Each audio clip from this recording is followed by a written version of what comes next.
Hey guys, uh, like shit. Anyway, just wanted to say hey, what's going on, and to give you guys a lot of thanks and a lot of love for all the love you guys have shown us and have given to my love. Um, you know, that woman is just blows me away. Uh, Here I can be falling apart, and she's the pillar of strength. Um, this was never something that I set out to do, you know, but so be it. Well, last night was actually a really cool night. I didn't really get to see my mom, but it's another deal. I actually got a text from somebody who I tried to help a while back. Um, Her name's Lindsay. She's a young, vibrant, beautiful young woman. Just a baby still. Thinking about it. I have a son that's older than her. Um, she's fighting, thyroid cancer. She's alone. She's going from couch to couch, friends to friends. She's taking a little bit of a road, you know, down the wrong, you know, side of the street, so to speak. But I think she's, realizing, what's really happening. But at least I hope anyway. But anyway, I got a text from her. I don't know if she was at bottom or she just was feeling down or I don't know. But see, God works in really cool ways because I've been wanting to sit down and and really just talk to this girl and just get her to realize that you're only getting sicker, sweetheart. That kind of deal. Well, I went and picked her up out in Fullerton. That must have been a kind of a real trip for her because she knows me from nobody. You know what I mean? I'm just a picture and a text. But you know I am who I am, and it was never it was just about trying to talk to this girl. And I had asked her originally if there was a place that we could hang out there. So that she was comfortable and so forth. She didn't. So I brought her back home. Um, Love was at her mom's. So I'm kind of like, oh shit. So right away, I'm texting my love and letting her know, hey, just so you know, Lindsay, cancer patient, I got in contact with her and blah blah blah, and she's coming, she's got the house, and we're gonna sit and chill. Right away, got a phone call from my love. Right away, she's like, "What's going on?" And I told her exactly what was popping. She's like, "Okay, I'll see you in a while." And this and that. I was like, "Okay, cool, no big deal." We just, me and Lindsay got into, obviously her disease, and then I'm not one to, at least I don't, I'm trying not to be, to where I'm like overpowering or like over kill, so to speak, on a particular subject. I don't want to just freak people out. And I've been known to do that in the past, and that's never been my intention. Just about being honest, but I guess I'm too honest at times. So in turn, we changed it up. We started getting into subjects that she was into. She wanted to understand what I was all about and talk to her about it. And kind of strange.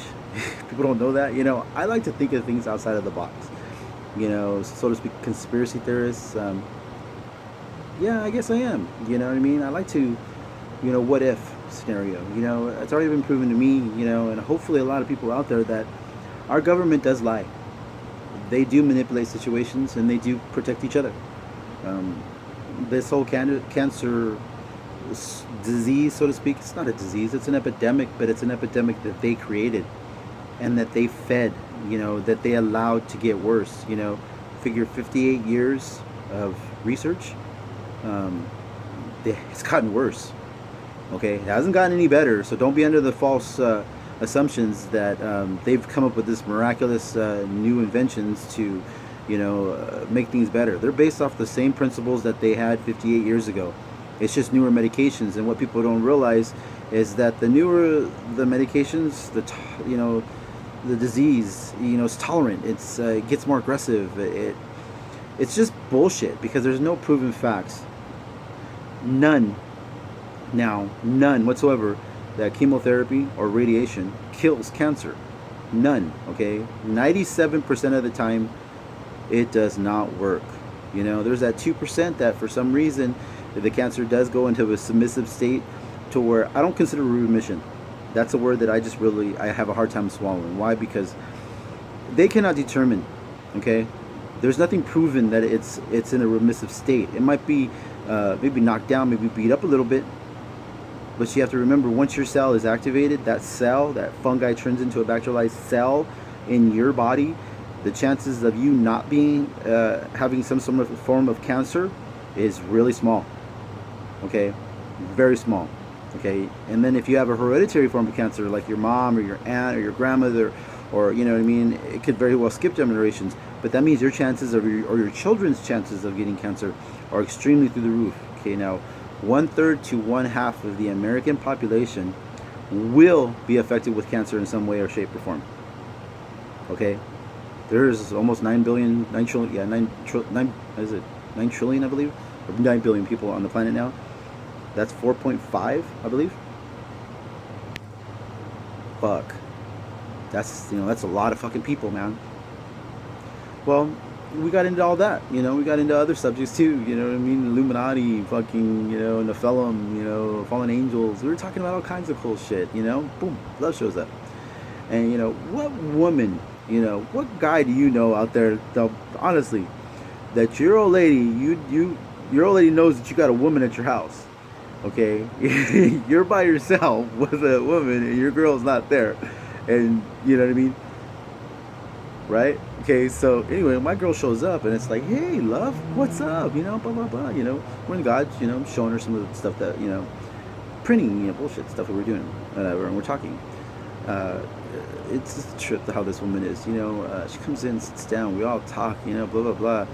She ends up, man, we all go in the house, my girl makes us dinner. She makes her, makes me, we're all sitting down, talking there, eating, talking, then them two get to talk, which is I honestly felt was a really good thing, because she gets to see somebody that's been, that's been fighting this disease, it's gotten her ass kicked by this disease, but it still has that heart, that willingness to accept, it's blown away, I'm in the kitchen and I'm like, fuck, you knocked me out, love, you just fucking knocked me out. I just can't believe you. It's like, what, it's just like, the thing is that you don't even realize that you just do it, I just thought it was so awesome of her, she welcomed this woman into her home, made her feel comfortable. We made it a late night too, believe it or not, because, I was trying to put stuff together for her, so that way she can at least have something for her, and, like fucking pushing after midnight when we finally got out of here, and it was a long night, but made her some really cool vinyl, decals and, some stuff for her to put on her clothes, and then, gave her a sweater, I'm just trying to help, and hopefully, God willing, that oil kind of does put a dent in it. She's got some work ahead of her. I'm praying for her, praying for all of you, praying for my love. But it's just weird how God works. At least she has the opportunity now for a chance. She didn't really before. Well, top of that, I was talking to my love about it this morning. Whatever. And I still got some stuff going on at work, trying to get some stuff together, that kind of stuff. And she comes in, and brings me a card. She says, I can't wait anymore. Well, birthday's on the 18th, and I don't really give a shit about my birthday, to be honest with you. It's not that big of a deal. But this woman always seems to care. I grew up a Dodger fan. Davey Lopes, Dusty Baker, Ron Say, Steve Garvey. Those were my Dodgers. Got burnt out, whatever. Got in, fell in love with the Angels. Because I grew up with both teams. Rod Crew, Don Baylor. Those were my Angels as well. So I had a stepfather that loved both teams, so I got to see both teams a lot. We have a rivalry, kind of, so to speak. Because she's a Dodger fan and I'm an Angel fan. So always teasing each other, that kind of stuff. Well, sure enough, she comes out and gives me a card, and a beautiful little thing. That's one thing that she can tell me, that she's thankful and for me or whatever I supposedly had done. But that woman just it kind of just fuels my fire, and hmm. Told myself what I was gonna do, but she's thanking me for supposed to doing whatever I've been doing for her.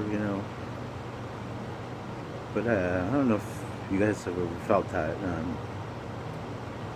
love, that want, that fear, that you know I'm doing everything in my power to change what they're allowing to happen. I've never met a woman like Lucia Espinosa. Uh, she fucking makes me laugh every day.